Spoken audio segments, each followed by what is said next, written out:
Hello అండి, welcome to my channel. ఈరోజు మనం మొగలాయ్ చికెన్ని ట్రై చేద్దాము. దీనికోసం మనం 10 బాదం 10 కాజులను నానబెట్టుకోవాలి.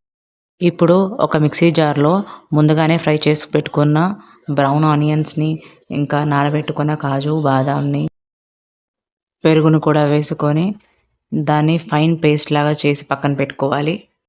ఇప్పుడు స్టవ్ ఆన్ చేసుకొని ఒక కడాయి పెట్టుకొని అది వేడెక్కిన తర్వాత ఆయిల్ వేసి అది వేడైన తర్వాత పట్టా, లవంగా, ఇలాచి, సాజీరా, మరాఠీ మొగ్గ, అనాస పువ్వు వేసుకొని అది కొంచెం ఫ్రై అయిన తర్వాత ఆనియన్స్ వేసుకోవాలి. ఈ ఆనియన్స్ వేయడానికి కొంచెం సాల్ట్ వేసుకొని మూత పెట్టుకోవాలి. ఆనియన్స్ కొంచెం లైట్ గోల్డెన్ కలర్ వచ్చిన తర్వాత సరిపడా పసుపు, ఇంకా అల్లం వెల్లుల్లి పేస్ట్ వేసి అల్లం వెల్లుల్లి పచ్చి వాసన పోయేంత వరకు వేయించుకోవాలి. ఇప్పుడు ముందుగానే వాష్ చేసి పెట్టుకున్న చికెన్ని దాంట్లో వేసుకొని కలుపుకోవాలి. ఈ చికెన్ క్వాంటిటీ వచ్చేసి ఆల్మోస్ట్ ఆల్ 1.5 kg వరకు ఉంటుంది. దీంట్లో సరిపడా ఉప్పు వేసుకొని కాసేపు మగ్గించుకోవాలి.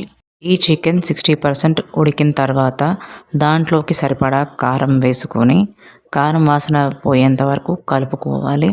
తర్వాత కొంచెం సేపు ఉడకనివ్వాలి. ఈ కారం స్మెల్ పోయి చికెన్లో వాటర్ అంతా ఇంకిపోయే టైంకి మనం ఆల్రెడీ ఫైన్ పేస్ట్ చేసి పెట్టుకున్నాం కదా, కాజు బాదం పేస్ట్, అది వేసుకొని దాంట్లో మంచిగా కలుపుకోవాలి.